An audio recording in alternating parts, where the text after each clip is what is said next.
पुरंदर ऐतिहासिक वैभवाने नटलेला आणि निसर्ग सौंदर्याने सजलेला आपला पुरंदर तालुका.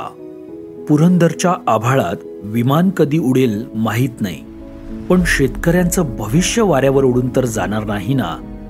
सध्या अशीच काहीशी परिस्थिती आहे.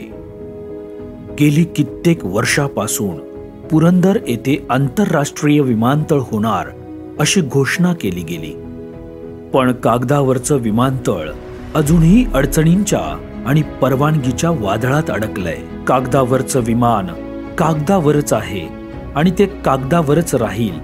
उड्डाणे घेतील फक्त पुरंदरकरांच्या भावनेच्या तळावर, कारण निश्चित केलेल्या जुन्या जागेत विमानतळ होणं शक्य नाही. सध्या विमानतळाच्या प्रकल्पाची कोंडी इकडे आड तिकडे विहीर अशी झाली आहे. पुरंदरच्या कुशीत असलेलं NDA खडकवासला एअरपोर्टच्या रनवेला या विमानतळामुळे बाधा येऊ शकते, आणि म्हणून विमानतळ हलवायचं म्हटलं तर लोहगाव विमान वाहतुकीला बाधा येऊ शकते.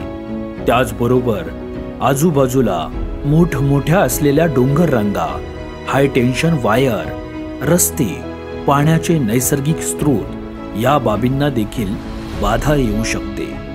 पुरंदर तालुक्यातील खानवडी, एकतपूर, कुंभारवळण, पारगाव, मुंजवडी, उदाचीवाडी आणि वनपुरी या गावातला बागायतदार शेतकरी राजा काळ्या आईला सोडण्यास तयार नाही, कारण त्याला भविष्याची चिंता आहे. नेमकं काय, कसं, कुठे होणार याची विश्वासार्हता नाहीये. पुरंदर उपसा सिंचन योजनेतील ही सगळी बागायती गावे पूर्णपणे बाधित होऊ शकतात. पुरंदरला आंतरराष्ट्रीय विमानतळ होणार असल्याची घोषणा झाली, आनंदच आहे.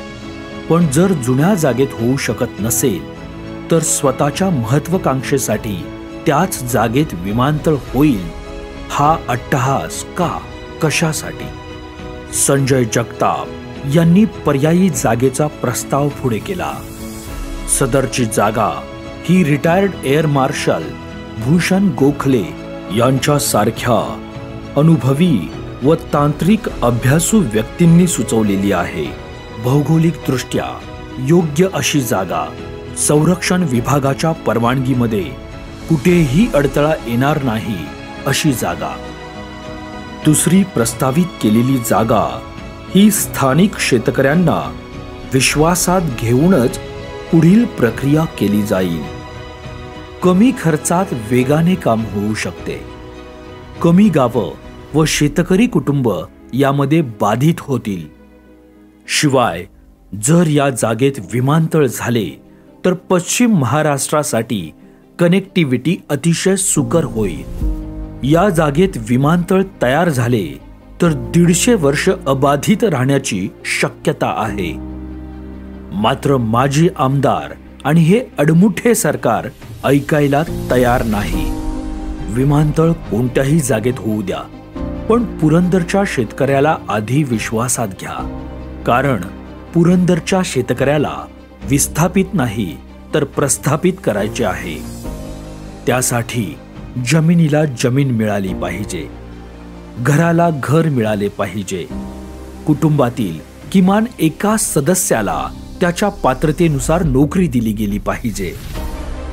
विमानतळ प्रकल्पामध्ये त्याचा हिस्सा असला पाहिजे, आणि याशिवाय जमिनीचा देखील योग्य मोबदला मिळाला पाहिजे. पुरंदरच्या प्रत्येक शेतकऱ्याला विश्वासात घेणं आणि उज्ज्वल भविष्याची हमी देणं अतिशय गरजेचं आहे. आणि शेतकऱ्यांच्या उज्ज्वल भविष्याची हमी देणारा आपल्या हक्काचा आमदार संजय चंदूकाका जगताप